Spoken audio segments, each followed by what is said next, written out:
भक्ति अमृत चैनल पर आपका हार्दिक स्वागत है। श्री कृष्ण कहते हैं, कर्म का लेखा जोखा इतना सूक्ष्म और गहरा होता है कि कभी कभी भाग्य भी ठहर कर उसे देखता है। ये संसार केवल घटनाओं का क्रम नहीं है, ये कारण और परिणाम की एक अदृश्य श्रृंखला है।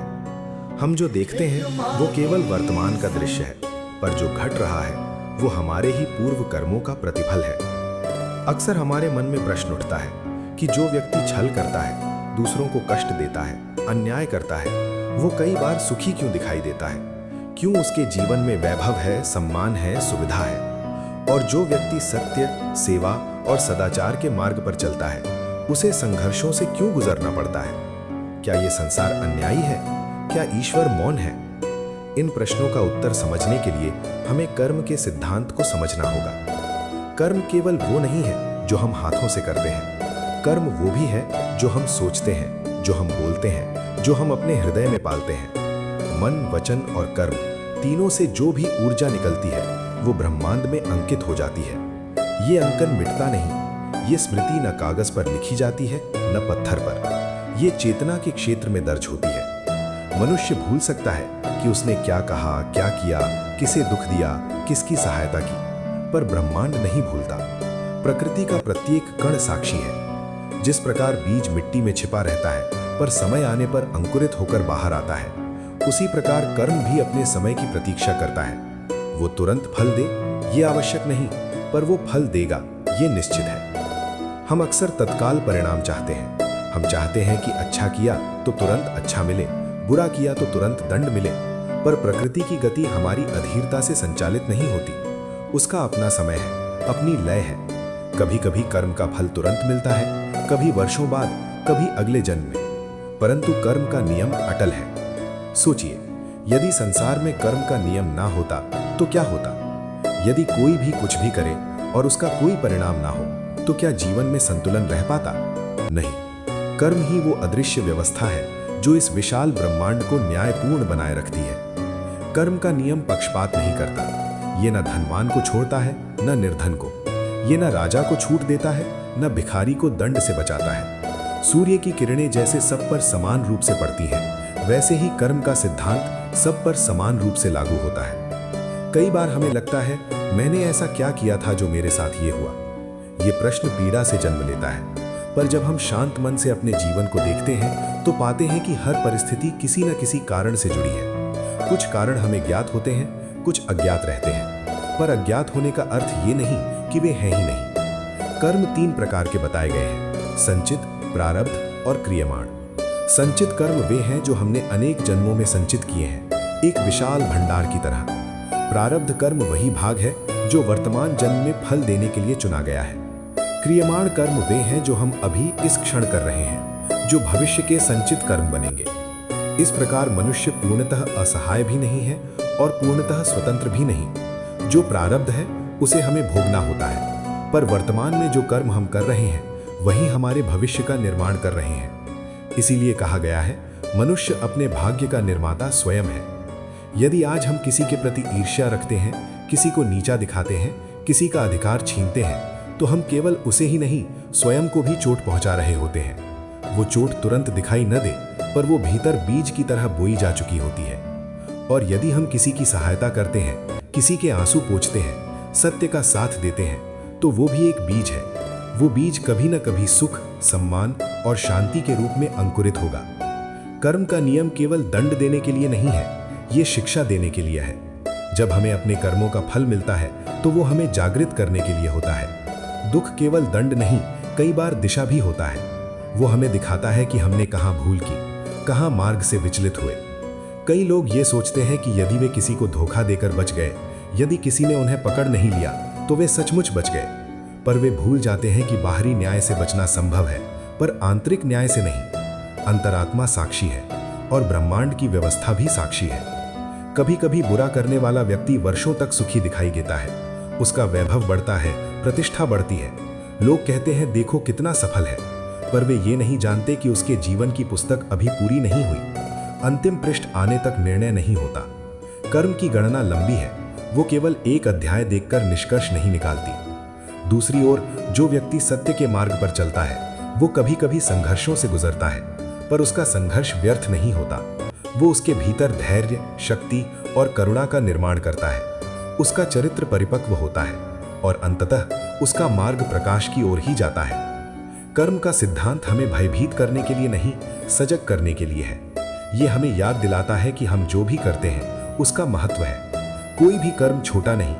एक कठोर शब्द भी किसी के हृदय को घायल कर सकता है और एक मधुर वचन भी किसी के जीवन में आशा जगा सकता है। कर्म केवल बाहरी क्रिया नहीं, भावना भी है।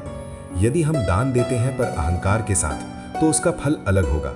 यदि हम छोटी सहायता भी प्रेम से करते हैं तो उसका प्रभाव गहरा होगा। इसीलिए कहा गया है, कर्म से अधिक महत्वपूर्ण है उसकी भावना। जीवन एक खेत के समान है। हर दिन हम उसमें कुछ ना कुछ बो रहे हैं, कभी विचार, कभी शब्द, कभी कार्य। समय की वर्षा और परिस्थितियों की धूप छांव के बीच वे बीज अंकुरित होते हैं। जब फसल तैयार होती है तब हम उसे काटते हैं। तब शिकायत करने का कोई अर्थ नहीं रहता, क्योंकि बीज हमने ही बोया था। इसीलिए समझदार वही है जो बीज बोते समय सजग हो, जो जानता हो कि आज की एक छोटी मूल कल का बड़ा संकट बन सकती है और आज का एक छोटा सत्कर्म कल का बड़ा सहारा बन सकता है। कर्म का नियम हमें निराश नहीं करता, वो हमें आशा देता है। यदि हमने अतीत में भूल की है तो वर्तमान में उसे सुधार सकते हैं। यदि हमने गलत दिशा में कदम बढ़ाए हैं तो अभी भी दिशा बदल सकते हैं। वर्तमान क्षण हमारे हाथ में है। यही हमारी स्वतंत्रता है। कोई भी व्यक्ति इतना पापी नहीं कि सुधर ना सके और कोई इतना पुण्यवान नहीं कि गिर ना सके। हर क्षण नया कर्म है, नई संभावना है। यही जीवन की सुंदरता है। इसीलिए अगली बार जब जीवन में कोई घटना घटे, चाहे सुखद हो या दुखद, तो एक क्षण रुककर सोचिए, ये भी किसी कारण से है। और फिर स्वयं से पूछिए, अब मैं क्या कर्म करूं कि मेरा भविष्य उज्जवल हो। याद रखिए, कर्म का लेखा जोखा सूक्ष्म है पर न्यायपूर्ण है। समय लग सकता है पर परिणाम निश्चित है। जैसा कर्म वैसा फल, ये केवल कहावत नहीं, ब्रह्मांड का अटल नियम है। जब जीवन में कठिनाइयां आती हैं तो मन सबसे पहले भाग्य को दोष देता है। हम कहते हैं, मेरी किस्मत ही खराब है, भगवान मेरे साथ ऐसा क्यों कर रहे हैं, मैंने किसी का क्या बिगाड़ा था। ये प्रश्न स्वाभाविक है क्योंकि मन पीड़ा से बचना चाहता है। लेकिन यदि हम शांत होकर गहराई से विचार करें तो पाएंगे कि भाग्य कोई अलग शक्ति नहीं है जो हमारे विरुद्ध बैठी हो। भाग्य वास्तव में हमारे ही कर्मों का परिपक्व रूप है। भाग्य और कर्म का संबंध बीज और फल जैसा है। बीज कर्म है, फल भाग्य है। जब हम बीज बोते हैं तो वो तुरंत फल नहीं देता। पहले वो मिट्टी में दबता है, फिर अंकुरित होता है, फिर पौधा बनता है, फिर वृक्ष और अंत में फल देता है। उसी प्रकार हमारे कर्म समय के साथ परिस्थितियों के रूप में सामने आते हैं। हम अक्सर केवल परिणाम देखते हैं, कारण नहीं। जैसे कोई व्यक्ति अचानक धनवान बन जाता है तो हम कहते हैं, देखो इसका भाग्य कितना अच्छा है। पर हम ये नहीं देखते कि उसके पीछे वर्षों की मेहनत, अनुशासन और कर्म रहे होंगे। उसी प्रकार यदि कोई कठिनाई में है तो हम उसे दुर्भाग्य कह देते हैं, पर उसके पीछे भी कोई न कोई कारण अवश्य होता है, चाहे वो हमें दिखाई दे या ना दे। भाग्य कोई दंड देने वाली शक्ति नहीं है, ये न्याय का संतुलन है। ये वही लौटाता है जो हमने कभी भेजा था। यदि हमने प्रेम भेजा तो प्रेम लौटेगा, यदि हमने कटुता भेजी तो कटुता लौटेगी। ये तुरंत हो सकता है या समय लेकर, पर लौटेगा अवश्य। कई बार जीवन में ऐसी घटनाएं घटती हैं जो हमारी समझ से परे होती हैं। हम सोचते हैं, मैं तो हमेशा ईमानदार रहा, फिर मेरे साथ ही अन्याय क्यों? यहाँ हमें कर्म के व्यापक दृष्टिकोण को समझना होगा। कर्म केवल इस जन्म तक सीमित नहीं माने गए। चेतना की यात्रा लंबी है।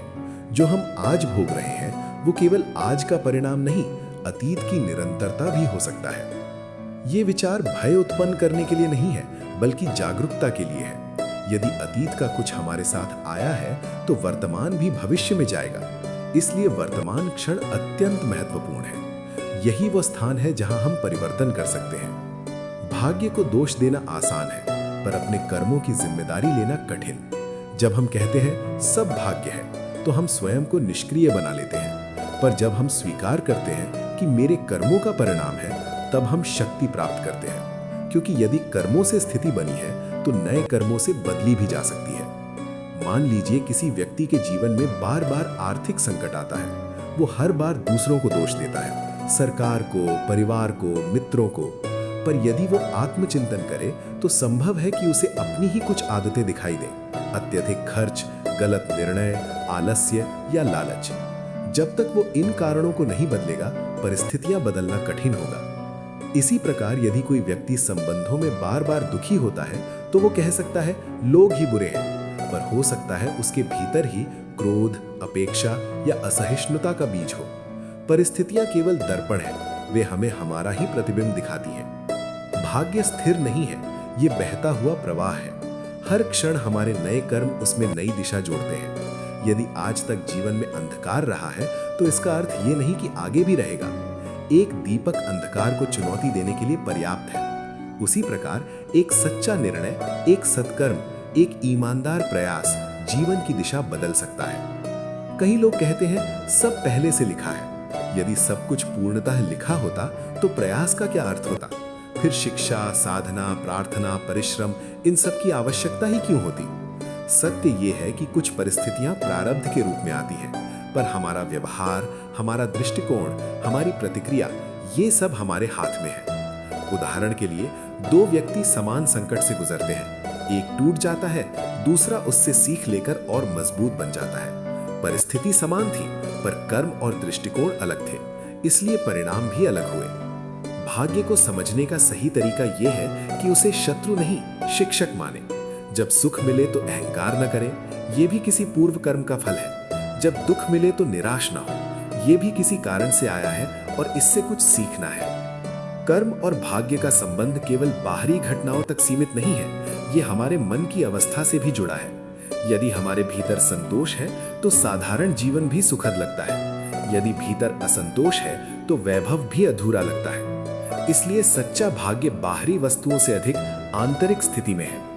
हम अपने विचारों से भी भाग्य का निर्माण करते हैं। नकारात्मक सोच, भय, ईर्ष्या, ये सब भी सूक्ष्म कर्म हैं। वे धीरे धीरे हमारे व्यक्तित्व को ढालते हैं और परिस्थितियों को आकर्षित करते हैं। इसी प्रकार सकारात्मक सोच, विश्वास, कृतज्ञता, ये भी जीवन में नई संभावनाएं खोलते हैं। जब हम ये समझ लेते हैं कि भाग्य और कर्म अलग नहीं, एक ही प्रक्रिया के दो चरण हैं, तब शिकायत कम हो जाती है और सजगता बढ़ जाती है। हम हर निर्णय से पहले रुककर सोचते हैं, क्या ये कर्म भविष्य में मेरे लिए शुभ होगा? यही जागरूकता जीवन को बदल देती है। भाग्य को कोसने से न अतीत बदलता है, न वर्तमान सुधरता है, पर कर्म को सुधारने से भविष्य अवश्य बदलता है। यही जीवन का रहस्य है। इसलिए जब भी जीवन में कोई कठिन मोड़ आए तो स्वयं से कहें, ये भी बीत जाएगा, मैं इससे सीखूंगा। मैं आज ऐसा कर्म करूंगा कि मेरा आने वाला कल बेहतर हो। क्योंकि अंततः भाग्य कोई बाहरी शक्ति नहीं, वो हमारे ही कर्मों की परिपक्व छाया है, और छाया को बदलने के लिए प्रकाश की दिशा बदलनी होती है। एक छोटे से शांत नगर में हरि नाम का एक ब्राह्मण अपनी पत्नी राधा के साथ रहता था। उनका घर बहुत बड़ा नहीं था। मिट्टी की दीवारें, खपरेल की छत, आंगन में तुलसी का छोटा सा चौरा और एक कोने में रखा जल से भरा घड़ा। घर साधारण था, पर उसमें अपनापन और शांति का वास था। हरि जन्म से ही सरल स्वभाव का था। उसके चेहरे पर संतोष झलकता था। वो अधिक पढ़ा लिखा नहीं था, न ही उसके पास कोई बड़ा व्यापार या खेत खलिहान था। वो कभी कभी पूजा पाठ कराता, लोगों के छोटे मोटे धार्मिक कार्यों में सहायता करता और बदले में जो मिल जाता उसी से घर चलाता। आमदनी सीमित थी, पर मन में शिकायत नहीं थी। राधा भी वैसी ही थी, धैर्यवान, विनम्र और ईश्वर में अटूट विश्वास रखने वाली। वो सुबह सूर्योदय से पहले उठती, घर आंगन साफ करती, तुलसी को जल चढ़ाती और फिर रसोई में लग जाती। भोजन साधारण होता, रोटी, दाल, कभी कभी सब्जी, पर वो प्रेम से बनता था, इसलिए उसमें संतोष का स्वाद होता था। उनके घर में धन का अभाव था, पर कलह का नहीं। न ऊंची आवाज, न शिकायत, न एक दूसरे पर दोषारोपण। वे दोनों मिलकर जीवन की कठिनाइयों का सामना करते। जब कभी आमदनी कम होती तो वे खर्च कम कर लेते। जब कुछ अतिरिक्त मिल जाता तो उसका थोड़ा भाग दान कर देते। उनका विश्वास था, जो मिला है वो ईश्वर की कृपा है, जो नहीं मिला वो भी उसकी इच्छा है। हरि का एक नियम था, जो भी अतिथि घर आए उसे खाली हाथ नहीं लौटाना। भले ही घर में थोड़ा भोजन हो, पर वो उसे बांट देता। वो कहता, अतिथि देवता के समान है, यदि हम बांटेंगे तो ईश्वर और देगा। राधा भी उसी भावना से सहमत रहती। गांव के लोग उन्हें सम्मान की दृष्टि से देखते थे। कोई उन्हें धनी नहीं कहता था, पर सब कहते हरि और राधा अच्छे लोग हैं। कई बार गांव में किसी का विवाह होता तो हरि बिना बुलाए भी सहायता के लिए पहुंच जाता। किसी के घर बीमारी हो तो राधा काढ़ा बना कर दे आती। उनके पास देने के लिए धन नहीं था, पर समय और सहानुभूति थी। रात के समय दोनों घर के बाहर आंगन में बैठते, आकाश के तारों को देखते और जीवन की छोटी छोटी बातों पर चर्चा करते। हरि कहता, राधा देखो, ये आकाश कितना विशाल है, हमारी चिंताएं कितनी छोटी हैं। राधा मुस्कुराकर कहती, जब मन में विश्वास हो तो चिंता भी छोटी लगती है। उनका दिन परिश्रम से भरा होता, पर मन में ईर्ष्या नहीं थी। यदि किसी पड़ोसी के घर नया सामान आता तो वे प्रसन्न होते। यदि किसी को उन्नति मिलती तो वे उसे आशीर्वाद देते। वे तुलना नहीं करते थे। तुलना न होने से ही उनका संतोष सुरक्षित था। गांव के बच्चे अक्सर उनके घर आ जाते। राधा उन्हें गुड़ का टुकड़ा दे देती, हरि उन्हें छोटी छोटी नैतिक बातें समझाता। वो कहता, बेटा, जीवन में सत्य का साथ कभी मत छोड़ना। धन आएगा जाएगा, पर चरित्र चला गया तो सब चला गया। उनके जीवन में विलासिता नहीं थी, पर स्थिरता थी। उनके पास गहने नहीं थे, पर विश्वास था। उनके पास बड़ी संपत्ति नहीं थी, पर एक दूसरे का साथ था, और यही उनके लिए पर्याप्त था। कभी कभी जीवन परीक्षा भी लेता। वर्षा कम होती, काम घट जाता। कई दिनों तक केवल सूखी रोटी से काम चलाना पड़ता, पर उन दिनों भी उन्होंने ईश्वर से शिकायत नहीं की। हरि कहता, शायद ये भी किसी सीख के लिए है। राधा उत्तर देती, कठिन समय में ही तो विश्वास की परीक्षा होती है। उनका संबंध केवल पति पत्नी का नहीं, मित्रता का भी था। वे एक दूसरे से बातें छिपाते नहीं थे। यदि मन में कोई चिंता होती तो साझा करते। यदि कोई निर्णय लेना होता तो साथ बैठकर सोचते। यही पारदर्शिता उनके जीवन की सबसे बड़ी पूंजी थी। हरि का स्वभाव विनम्र था। यदि कोई उससे कठोर शब्द कह देता तो वो प्रतिकार नहीं करता। वो सोचता, शायद वो व्यक्ति किसी दुख में है। राधा भी उसे समझाती, कड़वे शब्दों का उत्तर मधुरता से देना ही श्रेष्ठ है। उनके घर में सुबह भजन की ध्वनि गूंजती थी। वे दोनों मिलकर ईश्वर का स्मरण करते। उनके लिए भक्ति केवल पूजा तक सीमित नहीं थी, वो व्यवहार में भी दिखती थी। सत्य बोलने में, दूसरों की सहायता करने में, लालच से दूर रहने में। धीरे धीरे समय बीतता गया। जीवन वैसे ही चलता रहा, साधारण, शांत, संतुलित। उनके पास बड़े सपने नहीं थे, केवल सरल इच्छाएं थी। 2 वक्त का भोजन, स्वस्थ शरीर और मन की शांति। पर जीवन की धारा स्थिर नहीं रहती। समय परिवर्तन का संदेश लेकर आता है। अभी तक जो संतोष स्थिर था, वो भविष्य में परीक्षा से गुजरेगा, ये उन्हें ज्ञात नहीं था। अभी वे अपने सरल जीवन में संतुष्ट थे, पर नियति धीरे धीरे एक नया अध्याय लिखने की तैयारी कर रही थी। उस समय तक हरि और राधा के जीवन की पहचान यही थी, सादगी, संतोष और सेवा। वे ये नहीं जानते थे कि आने वाला समय उनके धैर्य, उनके चरित्र और उनके विश्वास की गहराई को परखेगा। पर उस परीक्षा से पहले उनका यह सरल जीवन एक सुंदर उदाहरण था कि सुख धन से नहीं, मन की शांति और संतोष से जन्म लेता है। समय सदा एक जैसा नहीं रहता। जैसे ऋतुएं बदलती हैं, वैसे ही जीवन की परिस्थितियां भी बदलती हैं। हरि और राधा का जीवन, जो अब तक सादगी और संतोष से भरा था, धीरे धीरे एक नए मोड़ की ओर बढ़ने लगा। एक वर्ष गांव में अच्छी वर्षा हुई। खेतों में भरपूर फसल आई। लोगों के घरों में समृद्धि का वातावरण था। धार्मिक अनुष्ठान बढ़े, विवाह उत्सव बढ़े और हरि को पूजा पाठ के अधिक अवसर मिलने लगे। उसकी आय पहले से बेहतर होने लगी। शुरुआत में यह परिवर्तन छोटा था, पर धीरे धीरे आय स्थिर और नियमित हो गई। पहले जहां घर में एक समय का भोजन सोच समझकर बनता था, अब रसोई में थोड़ी अधिक सामग्री रहने लगी।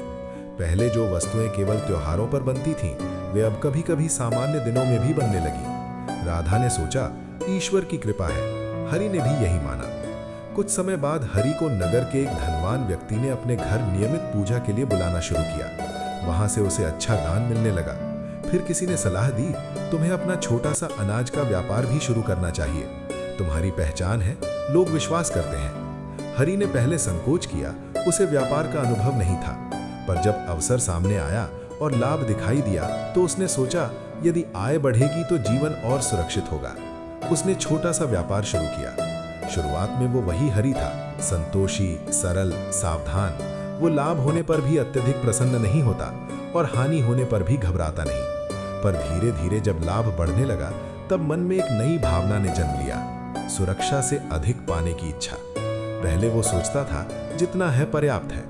अब वो सोचने लगा, यदि थोड़ा और हो जाए तो। ये थोड़ा और धीरे धीरे मन में जगह बनाने लगा। धन अपने साथ केवल सुविधा नहीं लाता, वो विकल्प भी लाता है, और विकल्प के साथ तुलना आती है। अब हरि जब गांव के बड़े घरों को देखता तो मन में विचार आता, हम भी ऐसा घर बना सकते हैं। पहले वो दूसरों की उन्नति पर प्रसन्न होता था, अब भीतर हल्की सी प्रतिस्पर्धा का भाव उठने लगा। राधा ने भी परिवर्तन महसूस किया। पहले जहां वो साधारण वस्त्रों में संतुष्ट थीं, अब उसे लगा यदि थोड़ा अच्छा वस्त्र हो तो बुरा क्या है। ये इच्छा स्वाभाविक थी, पर धीरे धीरे ये आवश्यकता से आगे बढ़ने लगी। हरि अब अधिक समय धन की गणना में बिताने लगा। पहले रात को आंगन में बैठकर तारों को देखता था, अब वो बैठकर हिसाब किताब देखता। पहले भजन की ध्वनि देर तक गूंजती थी, अब वो जल्दी समाप्त हो जाती, क्योंकि सुबह व्यापार की चिंता रहती। धन के साथ एक सूक्ष्म परिवर्तन आया। मन की शांति थोड़ी कम हुई, चिंता थोड़ी अधिक हुई। पहले चिंता थी कि भोजन कैसे जुटेगा, अब चिंता थी कि लाभ कितना हुआ। पहले भविष्य की अनिश्चितता थी, अब भविष्य की योजनाएं थी। हरि ने अपने भीतर उठते इस परिवर्तन को शुरुआत में पहचाना नहीं। उसे लगा, मैं तो परिवार के लिए ही कर रहा हूँ। ये विचार सही भी था, पर कब परिवार की सुरक्षा से आगे बढ़कर प्रतिष्ठा की इच्छा जुड़ गई, ये उसे ज्ञात नहीं हुआ। गांव में लोग अब उसे केवल संतोषी हरि नहीं, बल्कि सफल हरि कहने लगे। ये सुनकर उसके भीतर हल्की सी प्रसन्नता होती, सम्मान अच्छा लगता। धीरे धीरे वो उस सम्मान का आदी होने लगा। पहले यदि कोई साधु घर आता तो वो काम छोड़कर सेवा करता। अब वो सोचता, अभी समय नहीं है, बाद में देखेंगे। सेवा कम होने लगी, व्यस्तता बढ़ने लगी। राधा भी बदल रही थी। पहले जो कुछ बनाती बांट देती, अब वो सोचती, यदि सब बांट देंगे तो हमारे लिए क्या बचेगा। ये चिंता अनुचित नहीं थी, पर संतुलन बदल रहा था। धन का प्रभाव बाहर से अधिक भीतर होता है। वो दृष्टिकोण बदल देता है। पहले जहां वस्तुएं साधन थीं, अब वे लक्ष्य बनने लगी। पहले जहां जीवन का केंद्र भक्ति और संतोष था, अब धीरे धीरे सुविधा और विस्तार होने लगा। हरि ने नया घर बनाने का विचार किया।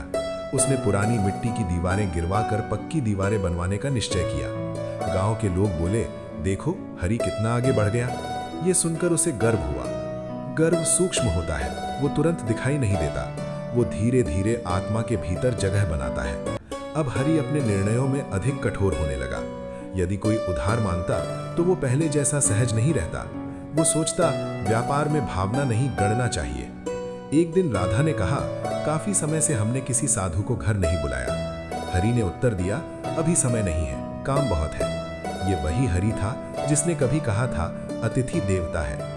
मन का परिवर्तन अचानक नहीं होता, वो धीरे धीरे होता है। जैसे जल में हल्की हल्की तरंगें उठती हैं, वैसे ही इच्छाएं उठती हैं, और यदि उन पर ध्यान ना दिया जाए तो वो लहर बन जाती हैं। अब हरि दूसरों की सफलता से तुलना करने लगा। यदि किसी का व्यापार उससे अधिक चलता तो वो चिंतित हो जाता। पहले वो संतोष से सो जाता था, अब वो भविष्य की योजनाओं में देर तक जागता। राधा ने भी भीतर हल्का सा परिवर्तन महसूस किया। उसे अब आभूषण अच्छे लगने लगे। उसने सोचा, थोड़ा सा गहना हो तो बुरा क्या है। हरि ने कहा, अभी नहीं, बाद में। पर उसके मन में भी ये विचार आया, क्यों नहीं।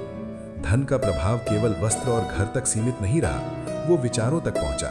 पहले वे ईश्वर की इच्छा में विश्वास रखते थे, अब वे अपनी योजना में अधिक विश्वास करने लगे। एक दिन हरि ने स्वयं से प्रश्न किया, क्या मैं पहले जैसा हूं? पर अगले ही क्षण उसने उस विचार को दबा दिया। उसने सोचा, मैं गलत नहीं कर रहा, बस आगे बढ़ रहा हूं। यही वो क्षण था जहां परिवर्तन ने जड़ पकड़ ली थी। धन स्वयं दोषी नहीं होता, वो तो एक साधन है, पर जब साधन लक्ष्य बन जाए तब संतुलन बिगड़ता है। हरि और राधा के जीवन में यही होने लगा था।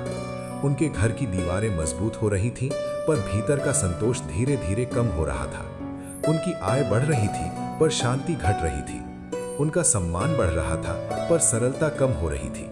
वे अभी भी बुरे नहीं बने थे, पर दिशा बदल रही थी, और दिशा का छोटा सा परिवर्तन भी आगे चलकर जीवन की राह को पूरी तरह बदल सकता है। समय गवाह था। अब उनके जीवन में अगली परीक्षा आने वाली थी, जहां धन और धर्म के बीच एक कठिन निर्णय उनका इंतजार कर रहा था। समय अपने साथ अवसर भी लाता है और परीक्षा भी। हरि और राधा के जीवन में धन का प्रवेश हो चुका था। मन का संतुलन धीरे धीरे बदल रहा था, और इसी बीच एक ऐसी घटना घटने वाली थी जो उनके चरित्र की वास्तविक गहराई को उजागर करने वाली थी। एक संध्या का समय था। सूर्य अस्त होने को था। आकाश के रंग सुनहरे से लाल होते जा रहे थे। गांव की पगडंडी पर एक वृद्ध साधु धीरे धीरे चलते हुए हरि के घर की ओर बढ़ रहे थे। उनके कंधे पर एक झोली थी, हाथ में एक लाठी, चेहरे पर तेज और आंखों में अद्भुत शांति। उन्होंने हरि के द्वार पर आकर धीमे स्वर में कहा, बेटा, आज रात्रि विश्राम का स्थान मिल सकता है। हरि ने दरवाजा खोला। सामने खड़े साधु को देखकर एक क्षण के लिए उसे अपने पुराने दिन याद आए, जब वो स्वयं ऐसे अतिथियों की सेवा में आनंद अनुभव करता था। उसके भीतर दो भाव उठे, एक सेवा का, दूसरा व्यस्तता का। राधा भी बाहर आई। उसने साधु को प्रणाम किया। कुछ क्षणों के मौन के बाद हरि बोला, आइए महात्मा जी, घर आपका ही है। साधु भीतर आए। उन्होंने आंगन में बैठकर जल पिया। राधा रसोई में चली गई। उस दिन घर में अच्छा भोजन बना, खीर, पूड़ी, सब्जी और हलवा। भोजन की सुगंध पूरे घर में फैल गई। साधु ने प्रेम से भोजन किया और संतोष की सांस ली। भोजन के बाद साधु ने कुछ आध्यात्मिक बातें की। उन्होंने जीवन के उद्देश्य, कर्म, वैराग्य और संतुलन पर चर्चा की। उनके शब्दों में अनुभव था, उनके स्वर में करुणा थी। हरि ध्यान से सुन रहा था, पर उसका मन पूरी तरह स्थिर नहीं था। वो बीच बीच में अपने व्यापार और अगले दिन के कार्यों के बारे में भी सोच रहा था। फिर भी उसने सम्मान बनाए रखा। रात गहराने लगी। चंद्रमा आकाश में चमक रहा था। साधु ने अपनी लाठी एक कोने में टिकाई और विश्राम के लिए लेट गए। सोने से पहले उन्होंने सहज भाव से कहा, इस लाठी को संभाल कर रखना, ये मेरी जीवन यात्रा की पूंजी है। हरि ने अनायास पूछा, महाराज, इसमें क्या है? साधु मुस्कुराए, बेटा, इसमें 400 स्वर्ण मुद्राएं हैं। जीवन भर जो कमाया, अंत में सब बच्चों को दे दिया। ये थोड़ा सा अपने लिए रखा है, ताकि यात्रा में आवश्यकता पड़े तो काम आ सके। ये सुनते ही हरि के मन में एक हलचल सी हुई। 400 स्वर्ण मुद्राएं, ये कोई छोटी राशि नहीं थी। उसने उस लाठी की ओर देखा, साधारण लकड़ी पर भीतर छिपा स्वर्ण। साधु शांत होकर सो गए, पर उस रात हरि की आंखों में नींद नहीं थी। राधा भी जाग रही थी। उसने धीमे स्वर में पूछा, तुमने सुना? 400 स्वर्ण मुद्राएं? हरि ने उत्तर दिया, हाँ सुना। कुछ क्षण मौन रहा। फिर राधा बोली, इतना धन, और वो भी एक वृद्ध साधु के पास? उन्हें इसकी क्या आवश्यकता? वे तो सन्यासी हैं। हरि ने कहा, ये उनका है, उन्होंने परिश्रम से कमाया होगा।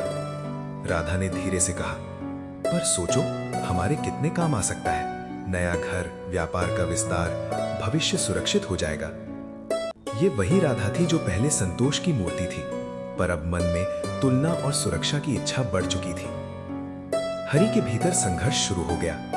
एक ओर उसकी पुरानी शिक्षा, सत्य, सेवा, धर्म, दूसरी ओर वर्तमान की आकांक्षा, विस्तार, प्रतिष्ठा, स्थायित्व। उसने स्वयं से कहा, नहीं, ये चोरी होगी। पर दूसरा स्वर उठा, यदि ये धन हमारे पास आ जाए तो कितनों का भला होगा, हम दान भी कर सकते हैं। मन अक्सर पाप को उचित ठहराने के लिए तर्क ढूंढ लेता है। राधा ने कहा, महात्मा वृद्ध हैं, उन्हें शायद पता भी न चले, और यदि ये ईश्वर की इच्छा न होती तो वे स्वयं क्यों बताते कि लाठी में स्वर्ण है। हरि ने लाठी की ओर देखा। वो कोने में शांत खड़ी थी, जैसे मौन साक्षी हो। रात और गहरी हो गई। बाहर सन्नाटा था, भीतर विचारों का तूफान। हरि धीरे धीरे उठा। उसने कदमों की आहट दबाई। राधा भी उठकर उसके पीछे आ गई। समय अपने साथ अवसर भी लाता है और परीक्षा भी। हरि और राधा के जीवन में धन का प्रवेश हो चुका था।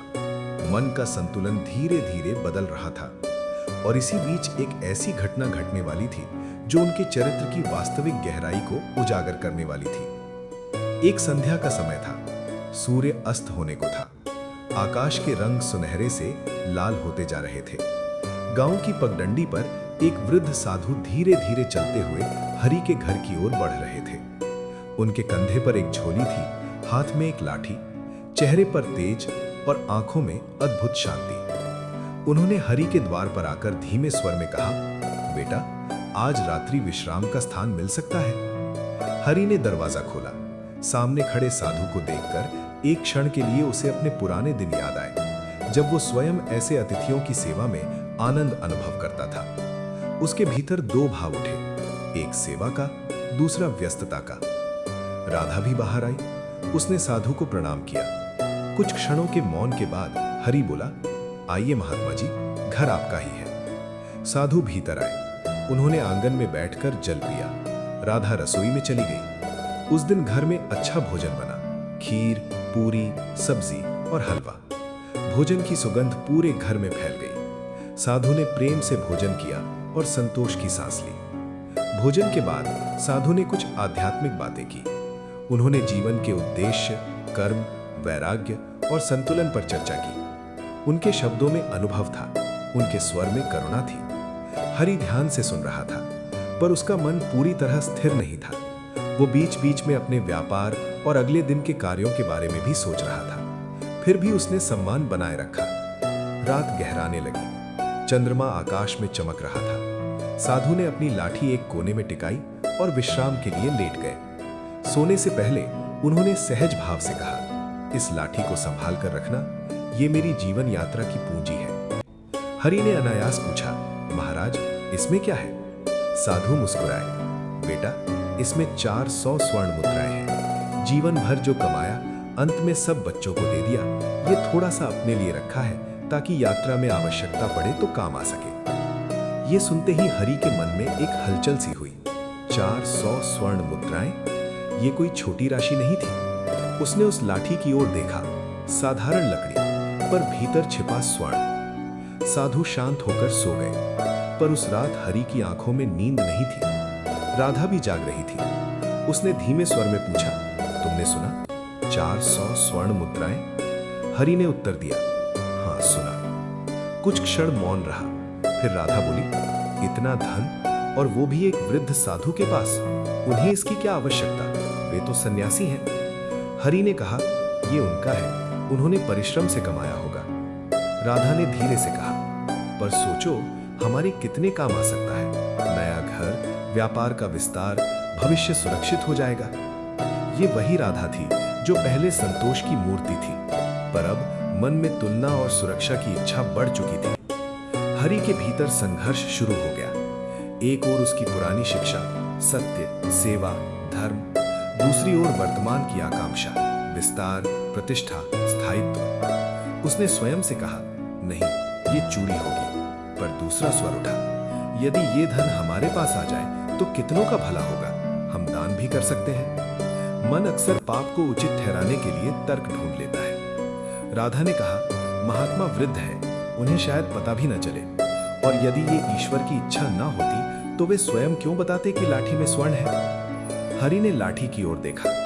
वो कोने में शांत खड़ी थी, जैसे मौन साक्षी हो। रात और गहरी हो गई। बाहर सन्नाटा था, भीतर विचारों का तूफान। हरि धीरे धीरे उठा। उसने कदमों की आहट दबाई। राधा भी उठकर उसके पीछे आ गई। दोनों लाठी के पास पहुंचे। हरि के हाथ कांप रहे थे। उसने लाठी को उठाया। वो अपेक्षा से अधिक भारी थी। उसने धीरे से उसका ढक्कन खोला। अंदर चमकती स्वर्ण मुद्राएं थी। दीपक की लौ में उनका प्रकाश और भी तीव्र लग रहा था। उस क्षण समय जैसे थम गया।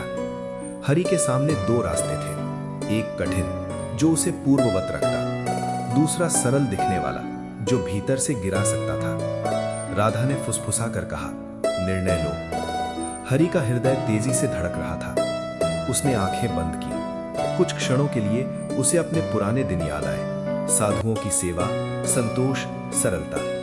पर फिर उसने भविष्य की कल्पना की, बड़ा घर, बढ़ता व्यापार, सुरक्षित जीवन। लालच अक्सर भय के साथ आता है, भविष्य का भय। अंततः उसके हाथों ने वो किया जिसे उसका हृदय रोकना चाहता था। उसने स्वर्ण मुद्राएं निकाल ली। उनकी जगह पुराने लोहे के सिक्के रख दिए ताकि लाठी का भार लगभग वैसा ही रहे। ढक्कन बंद किया गया। लाठी पुनः उसी स्थान पर रख दी गई। दोनों अपने स्थान पर लौट आए, पर उस रात नींद किसी की आंखों में नहीं आई। सुबह साधु उठे। उन्होंने स्नान किया, प्रार्थना की और जाते समय हरि और राधा को आशीर्वाद दिया। ईश्वर तुम्हें सद्बुद्धि दे, उन्होंने कहा। ये शब्द हरि के हृदय में चुभ गए, सद्बुद्धि दे। साधु चले गए। लाठी उनके हाथ में थी। उन्होंने उसे खोला नहीं। दरवाजा बंद हुआ। घर में स्वर्ण था, पर शर्ती नहीं थी। राधा ने मुद्राएं संदूक में छिपा दी। हरि ने गहरी सांस ली। उसने स्वयं को समझाया, अब सब ठीक हो जाएगा।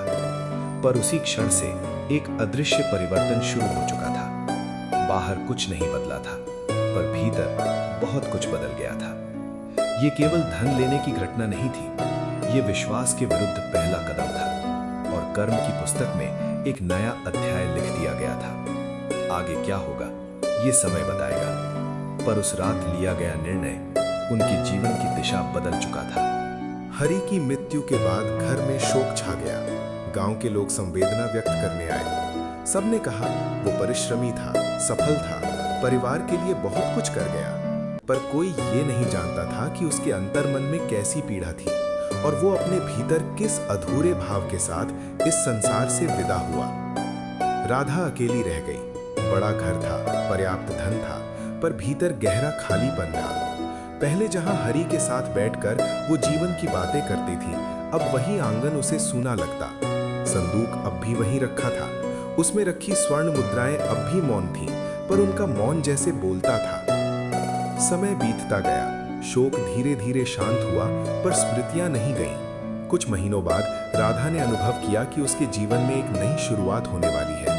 वो मां बनने वाली थी। ये समाचार सुनकर उसके मन में मिश्रित भाव आए। एक ओर हर्ष, दूसरी ओर हरि की अनुपस्थिति का दुख। उसने सोचा, काश वो इस क्षण को देख पाता। समय पर एक पुत्र का जन्म हुआ। घर में फिर से किलकारी गूंजी। राधा ने उसका नाम रखा राघव। राघव जन्म से ही शांत स्वभाव का था। वो अधिक रोता नहीं था, उसकी आंखों में एक गहरी स्थिरता थी। जब वो थोड़ा बड़ा हुआ तो लोगों ने कहा, ये बालक सामान्य नहीं है, इसके चेहरे पर एक अजीब सा तेज है। राधा उसे प्रेम से पालती, पर उसके भीतर एक अनकहा भय भी था, कहीं अतीत की छाया भविष्य पर न पड़ जाए। जैसे जैसे राघव बड़ा हुआ, उसके व्यवहार में कुछ ऐसी बातें दिखने लगी जो सामान्य बच्चों से अलग थीं। वो कभी किसी की वस्तु को बिना अनुमति नहीं छूता। यदि खेलते समय गलती से भी किसी का खिलौना टूट जाए तो वो तुरंत क्षमा मांगता। एक दिन गांव के एक बच्चे ने उससे कहा, ये तुम्हारा नहीं है। राघव ने तुरंत हाथ पीछे खींच लिया, जैसे उसे किसी गहरे अपराध का भय हो। राधा ने ध्यान दिया, राघव के भीतर चोरी या विश्वासघात का नाम सुनते ही एक अजीब सी बेचैनी आ जाती है, जैसे वो किसी अनजाने अपराध से डरता हो। वास्तव में आत्मा केवल शरीर बदलती है, संस्कार साथ लाती है। जो भाव अधूरे रह जाते हैं वे अगली यात्रा में भी छाया बनकर चलते हैं। राघव को साधु संतों के प्रति विशेष आकर्षण था। जब भी कोई सन्यासी गांव में आता, वो उनके पास बैठ जाता, उनकी बातें ध्यान से सुनता। कई बार वो ऐसे प्रश्न पूछता जो उसकी आयु से बड़े थे। एक बार उसने राधा से पूछा, माँ, यदि कोई गलती कर दे और उसे स्वीकार न करे तो क्या वो गलती समाप्त हो जाती है? राधा का हृदय कांप उठा। उसने पूछा, तुम ऐसा क्यों पूछ रहे हो? राघव ने कहा, बस ऐसे ही मन में आया। राधा की आंखें भर आईं। उसे लगा जैसे अतीत फिर से उसके सामने खड़ा हो। समय के साथ राघव युवावस्था की ओर बढ़ा।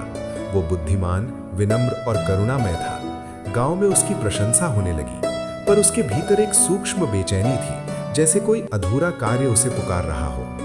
राधा ने संदूक में रखी स्वर्ण मुद्राओं को कभी खर्च नहीं किया। उसने उन्हें वैसे ही बांध कर रखा जैसे वो उस रात रखी गई थी। वो जानती थी ये धन शांति नहीं देगा।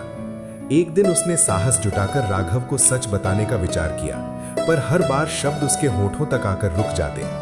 राघव को अक्सर स्वप्न आते। वो देखता एक वृद्ध साधु, एक लाठी, एक मौन दृष्टि। वो जागकर बेचैन हो जाता, पर समझ नहीं पाता कि ये सब क्या है। कर्म का चक्र सूक्ष्म है। वो स्मृति के रूप में नहीं, भावना के रूप में लौटता है। अपराध बोध, भय, आकर्षण, ये सब संस्कारों की छाया है। धीरे धीरे राघव के भीतर सेवा की भावना प्रबल होने लगी। वो गरीबों की सहायता करता, मंदिर में समय बिताता, बीमारों की देखभाल करता। उसे लगता किसी का दुख कम करूं तो मेरा मन हल्का होता है। एक दिन उसने राधा से कहा, माँ, धन से बड़ा क्या है? राधा ने उत्तर दिया, धर्म। राघव मुस्कुराया, तो हमें धन से अधिक धर्म कमाना चाहिए।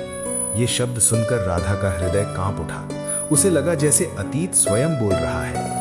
समय के साथ राघव का नाम दूर दूर तक फैलने लगा। लोग कहते ये बालक साधु संतों जैसा है, पर वो स्वयं को सामान्य मानता था। उसके भीतर एक ही भावना थी, कुछ अधूरा है जिसे पूरा करना है। राधा समझ चुकी थी कर्म का लेखा जोखा चल रहा है। जो गलती कभी हुई थी उसका प्रायश्चित बिना स्वीकार के पूरा नहीं होगा। एक संध्या राधा ने साहस किया। उसने राघव को बैठाया और सब कुछ बता दिया। महात्मा का आगमन, स्वर्ण मुद्राएं, वो रात, हरि का पश्चाताप। राघव चुपचाप सुनता रहा। उसकी आंखों में न क्रोध था न आश्चर्य, केवल गंभीरता। कुछ क्षण मौन रहा, फिर उसने कहा, माँ, गलती हुई थी पर उसे सुधारा जा सकता है। राधा ने कांपते स्वर में पूछा, कैसे? राघव बोला, जिसका था उसे लौटा कर, और यदि वो न मिले तो सेवा के रूप में। उसके शब्दों में दृढ़ता थी, जैसे वो किसी पुराने संकल्प को दोहरा रहा हो। उस रात राघव देर तक जागा रहा। उसने मन ही मन निर्णय लिया, वो उस महात्मा को खोजेगा या उनके नाम पर सेवा करेगा। कर्म का चक्र अब पूर्णता की ओर बढ़ रहा था। पाप का बीज पश्चाताप में बदल चुका था और पश्चाताप सेवा में रूपांतरित होने की तैयारी कर रहा था। क्योंकि कर्म केवल दंड नहीं देता, वो सुधार का अवसर भी देता है। राघव उस अवसर का प्रतीक था, अतीत की गलती को भविष्य की साधना में बदलने का। यात्रा अभी बाकी थी, पर दिशा बदल चुकी थी। समय का चक्र आगे बढ़ता रहा।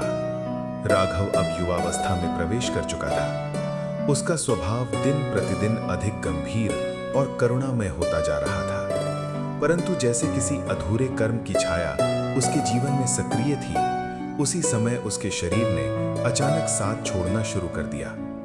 एक दिन राघव तेज बुखार से पीड़ित हुआ। पहले तो सामान्य रोग समझकर उपचार किया गया। वैद्य बुलाए गए, जड़ी बूटियां दी गईं, पर बीमारी कम होने के बजाय गहराती गई। धीरे धीरे उसका शरीर दुर्बल होने लगा। राधा का हृदय चिंता से भर गया। उसे अनायास हरि की बीमारी याद आने लगी। मन में एक ही प्रश्न उठता, क्या ये हमारे अतीत का फल है? गांव के एक बुजुर्ग ने सलाह दी, उसे हरिद्वार ले जाओ। गंगा तट की पवित्र हवा और संतों का आशीर्वाद उसे अवश्य लाभ देगा। हरिद्वार, गंगा का पावन तट, तीर्थों का संगम, साधु संतों का आश्रय। राधा ने निश्चय किया, वो राघव को वहां ले जाएगी। यात्रा प्रारंभ हुई। बैलगाड़ी से, फिर पैदल, फिर रुक रुक कर आगे बढ़ते हुए वे हरिद्वार पहुंचे। जैसे ही गंगा का प्रथम दर्शन हुआ, राघव की आंखों में चमक आ गई। गंगा का प्रवाह शांत पर शक्तिशाली था। जल में सूर्य का प्रतिबिंब झिलमिला रहा था। घंटियों की ध्वनि, भजन की स्वर लहरियां, साधुओं का मंत्रोच्चार, वातावरण आध्यात्मिक ऊर्जा से भरा हुआ था। राघव ने गहरी सांस ली। उसे लगा जैसे वो किसी परिचित स्थान पर लौट आया हो। राधा ने मन ही मन प्रार्थना की, हे मां गंगे, मेरे पुत्र को स्वस्थ कर दो। वे एक छोटे से आश्रम में ठहरे। वहां साधारण व्यवस्था थी, पर वातावरण शांत था। राघव धीरे धीरे उठकर गंगा तट तक जाने लगा। बीमारी के बावजूद उसकी आंखों में एक नई स्थिरता थी। वो घंटों गंगा किनारे बैठा रहता, साधुओं की बातें सुनता, भजन में सम्मिलित होता, कभी कभी आंखें बंद कर ध्यान में बैठ जाता। राधा ने देखा, बीमारी अभी पूरी तरह गई नहीं है, पर राघव का मन पहले से अधिक शांत है। एक दिन संध्या के समय जब आरती की ध्वनि गूंज रही थी, राघव ने देखा एक वृद्ध व्यक्ति गंगा तट के पास अकेला बैठा है। उसका चेहरा उदास था, आंखें डूबी हुई, जैसे जीवन से हार चुका हो। राघव उसके पास गया, धीरे से पूछा, बाबा, आप इतने व्याकुल क्यों हैं? वृद्ध ने पहले मौन साधा, फिर गहरी सांस लेकर बोला, बेटा, अब जीवन का कोई अर्थ नहीं बचा। राघव ने शांत स्वर में कहा, ऐसा क्यों कहते हैं? वृद्ध बोला, मैं एक व्यापारी था, व्यापार में भारी घाटा हुआ। अब मेरे ऊपर 400 स्वर्ण मुद्राओं का कर्ज है, चुका नहीं सकता, अपमान सह नहीं सकता। इसलिए सोच रहा हूं गंगा में डूबकर सब समाप्त कर दूं। 400 स्वर्ण मुद्राएं। ये संख्या सुनते ही राघव के भीतर कुछ कांप उठा, जैसे किसी दूर स्मृति ने दस्तक दी हो। उसने पूछा, बाबा, क्या जीवन का अंत कर देने से कर्ज समाप्त हो जाएगा? वृद्ध ने निराश स्वर में कहा, कम से कम ये पीड़ा तो समाप्त हो जाएगी। राघव ने गंभीरता से कहा, पीड़ा से भागने से समाधान नहीं मिलता। यदि कोई मार्ग हो तो? वृद्ध ने उसकी ओर देखा। मार्ग? जब जेब खाली हो तो मार्ग कहां से आता है? कुछ क्षण मौन रहा, फिर राघव बोला, आप प्रतीक्षा कीजिए, मैं प्रयास करता हूं। राधा दूर से ये सब देख रही थी। उसके हृदय की धड़कन तेज हो गई। उसे लगा कर्म का चक्र अब स्पष्ट रूप से सामने आ रहा है। राघव आश्रम की ओर दौड़ा। उसके मन में एक ही विचार था, यदि मैं इसे बचा सकता हूं तो अवश्य बचाऊंगा। उसे याद आया घर के संदूक में वे स्वर्ण मुद्राएं अब भी रखी हैं, वही 400। उसे ये ज्ञात नहीं था कि वे उसी घटना से जुड़ी थी, पर उसके भीतर एक अटल भावना थी, ये धन सेवा में लगे तभी शांति मिलेगी। राधा ने उसे रोकना चाहा, पर शब्द नहीं निकले। शायद उसे भी प्रतीक्षा थी प्रायश्चित की पूर्णता की। हरिद्वार की हवा में उस दिन कुछ अलग था, जैसे अदृश्य रूप से अतीत और वर्तमान मिल रहे हों। गंगा बह रही थी, निर्विकार, निरंतर। उसके तट पर खड़ा राघव एक निर्णय की ओर बढ़ रहा था। ये केवल एक वृद्ध की सहायता का प्रश्न नहीं था, ये कर्म के अधूरे अध्याय को पूर्ण करने का क्षण था। हरिद्वार की यात्रा केवल उपचार के लिए नहीं थी, ये आत्मा की स्मृति जगाने के लिए थी। अब समय था जहां पाप पश्चाताप में बदलेगा और पश्चाताप सेवा में। यात्रा अभी आगे बढ़ेगी, पर इस क्षण गंगा के तट पर कर्म का चक्र स्पष्ट दिखाई देने लगा था। गंगा तट पर बैठा वो वृद्ध व्यक्ति निराशा के अंधकार में डूबा हुआ था, और दूसरी ओर राघव के भीतर एक अदृश्य दृढ़ता जाग चुकी थी।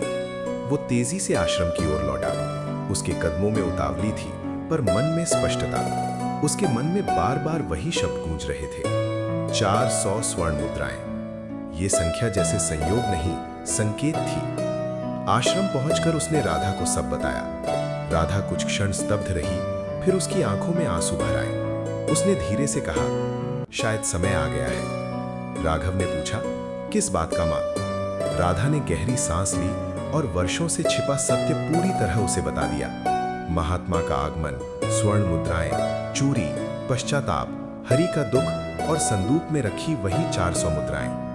राघव शांत होकर सुनता रहा। उसके चेहरे पर न क्रोध था, न आश्चर्य, केवल एक गंभीर स्वीकृति थी, जैसे वो भीतर ही भीतर सब जानता हो। कुछ क्षण मौन रहा, फिर उसने कहा, मां, आज वही धन अपने सही स्थान पर जाएगा। यही उसका शुद्धिकरण है। राधा कांपते हाथों से संदूक खोलने लगी। वर्षों से लाल कपड़े में बंधी स्वर्ण मुद्राएं जैसे प्रतीक्षा में थी। उसने वो कपड़ा राघव को सौंप दिया। राघव ने उन्हें अपने वस्त्र में सुरक्षित रखा और बिना समय गवाए गंगा तट की ओर चल पड़ा। वृद्ध व्यक्ति अभी भी वहीं बैठा था। उसकी आंखें शून्य में टिकी थीं, जैसे वो जीवन और मृत्यु के बीच खड़ा हो। राघव उसके सामने पहुंचा। उसने विनम्र स्वर में कहा, बाबा, ये लीजिए। उसने वृद्ध के हाथों में स्वर्ण मुद्राएं रख दी। वृद्ध के हाथ कांप उठे। उसने एक एक मुद्रा गिनी। आंसू उसकी आंखों से बह निकले। उसने अविश्वास से पूछा, बेटा, ये कैसे संभव हुआ? राघव ने मुस्कुराकर कहा, जहां आवश्यकता होती है वहां मार्ग भी बनता है। वृद्ध फूट फूट कर रो पड़ा। आज तुमने मेरा जीवन बचा लिया।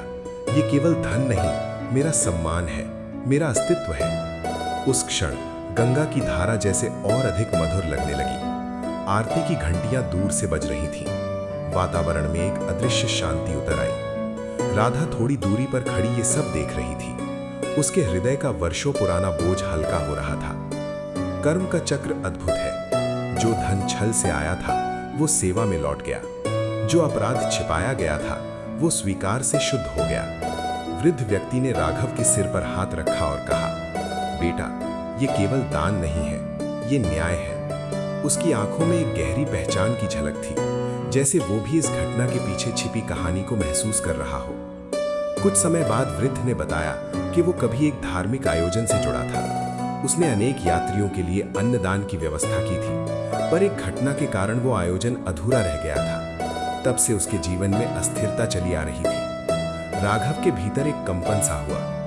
अधूरा आयोजन, 400 स्वर्ण मुद्राएं, अधूरा कर्म, सब जैसे एक सूत्र में बंध रहा था। वृद्ध ने कहा, कभी कभी जीवन में जो अधूरा रह जाता है वो हमें अगले अवसर में पूरा करना पड़ता है। राघव ने उसकी आंखों में देखा। उसे लगा जैसे आत्माएं पहचान रही हों। उस दिन के बाद राघव की तबीयत धीरे धीरे सुधरने लगी। उसकी बीमारी जैसे हल्की पड़ गई। वैद्य भी आश्चर्यचकित थे।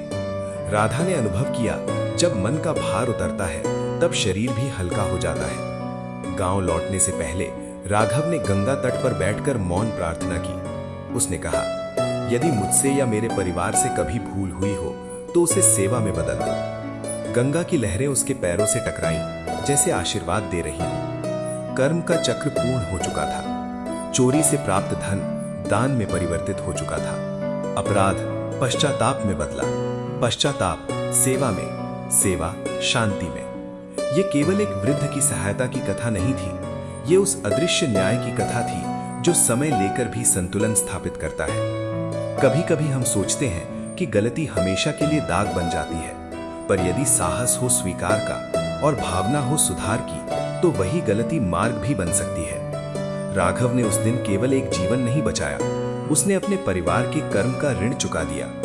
गंगा बहती रही, सूर्य अस्त हुआ, पर उस दिन कर्म का एक अधूरा अध्याय पूर्ण हो गया। हरिद्वार से लौटते समय राघव और राधा के मन में एक अद्भुत शांति थी। यात्रा वही थी, मार्ग वही था, पर भीतर कुछ बदल चुका था, जैसे वर्षों से जमा हुआ एक अदृश्य भार उतर गया हो। हवा हल्की लग रही थी, आकाश अधिक विस्तृत और जीवन पहले से अधिक स्पष्ट। राधा ने धीरे से कहा, बेटा, आज मुझे लगता है कि तुम्हारे पिता को भी शांति मिल गई होगी। राघव ने शांत स्वर में उत्तर दिया, मां, शांति बाहर नहीं, भीतर मिलती है। जब हम अपने कर्मों को स्वीकार करते हैं और उन्हें सुधारते हैं, तभी आत्मा हल्की होती है। घर लौटकर जीवन फिर सामान्य होने लगा, पर यह सामान्य अब पहले जैसा नहीं था।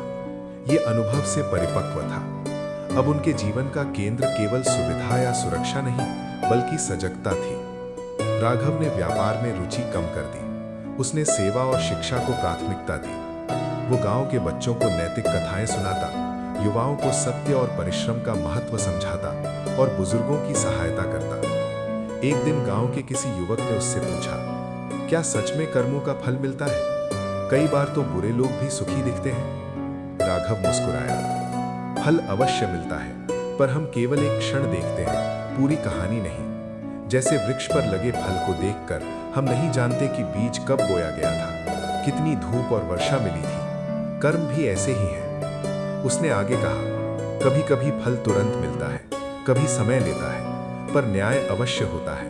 और सबसे बड़ा न्याय बाहरी नहीं, आंतरिक है। यदि मन अशांत है तो कोई भी वैभव सुख नहीं दे सकता। राधा ये सब सुनती और भीतर ही भीतर प्रसन्न होती। उसने देखा, जिस घर में कभी लालच ने प्रवेश किया था, वहीं अब सेवा और संतोष का दीप जल रहा है। राघव ने गांव में एक छोटा सा पाठशाला प्रारंभ किया। वहां वो केवल अक्षर ज्ञान नहीं, बल्कि जीवन का ज्ञान भी देता। वो बच्चों से कहता, धन कमाना बुरा नहीं है, पर धन के लिए धर्म न खोना। सम्मान पाना अच्छा है, पर अहंकार मत पालना। सफलता पाना महत्वपूर्ण है, पर सत्य का साथ कभी मत छोड़ना। धीरे धीरे लोग उसे केवल एक युवक नहीं, बल्कि मार्गदर्शक मानने लगे। एक दिन राधा ने उससे पूछा, क्या तुम्हें कभी उस घटना पर क्रोध आता है जो हमारे परिवार ने किया? राघव ने शांत स्वर में कहा, क्रोध से क्या बदलता है? यदि भूल न होती तो सुधार का अवसर भी न मिलता। हम गलती से गिरते हैं, पर स्वीकार से उठते हैं। उसके शब्दों में जीवन का सार था। समय बीतता गया, राधा वृद्ध हो चली। एक संध्या उसने राघव का हाथ पकड़ा और कहा, मुझे अब कोई भय नहीं। मैंने देखा है, कर्म का न्याय देर से सही, पर होता अवश्य है। राघव ने उसकी आंखों में देखा, मां, मृत्यु अंत नहीं है, ये केवल यात्रा का एक नया चरण है। आत्मा अपने साथ धन या शरीर नहीं ले जाती, वो केवल अपने कर्म, अपने विचार और अपने संस्कार ले जाती है। राधा मुस्कुराई, तब तो अब मुझे केवल अच्छे संस्कार लेकर जाना है। उस रात आकाश में चांद पूर्ण था, वातावरण शांत था, जैसे प्रकृति स्वयं इस अंतिम संदेश को सुन रही हो। राघव ने अपने जीवन में 3 बातें गहराई से समझ ली थी। पहली, कर्म अटल है, जो बोया जाता है वो किसी न किसी रूप में लौटता है। दूसरी, पश्चाताप कमजोरी नहीं, शक्ति है, गलती स्वीकार करना आत्मा को मुक्त करता है। तीसरी, सेवा सबसे बड़ा प्रायश्चित है, जो हमसे छूट गया उसे सेवा से सुधारा जा सकता है। वो अक्सर कहता, जीवन खेत है, हर दिन हम उसमें कुछ बोते हैं। विचार भी बीज है, शब्द भी बीज है, कर्म भी बीज है। सावधान रहो कि क्या बो रहे हो। गांव के लोग अब समझ चुके थे, सच्ची समृद्धि धन में नहीं, चरित्र में है। राघव ने कभी उस घटना को प्रचार का विषय नहीं बनाया, उसने उसे शिक्षा का आधार बनाया। वो जानता था, कहानी केवल सुनाने के लिए नहीं, समझने के लिए होती है। वर्षों बाद जब कोई उससे जीवन का सार पूछता, तो वो कहता, यदि सुख चाहते हो तो दूसरों को सुख दो, यदि सम्मान चाहते हो तो सत्य का साथ दो। यदि शांति चाहते हो तो अपने कर्मों को पवित्र रखो। और अंत में वो एक वाक्य अवश्य कहता, जो बोओगे वही काटोगे। पर यदि भूल हो जाए तो डरना मत, साहस से स्वीकार करो और उसे सेवा में बदल दो। क्योंकि ब्रह्मांड कठोर नहीं, न्यायपूर्ण है। वो दंड देता है पर अवसर भी देता है। वो गिराता है पर उठने का मार्ग भी दिखाता है। यही इस कथा का अंतिम संदेश है। धन आएगा जाएगा, शरीर जम लेगा मरेगा, पर कर्म की धारा चलती रहेगी। इसलिए सजग रहो, सत्य का साथ दो और ऐसा जीवन जियो कि जब समय तुम्हारा लेखा जोखा देखे तो भाग्य भी रुककर मुस्कुरा दे।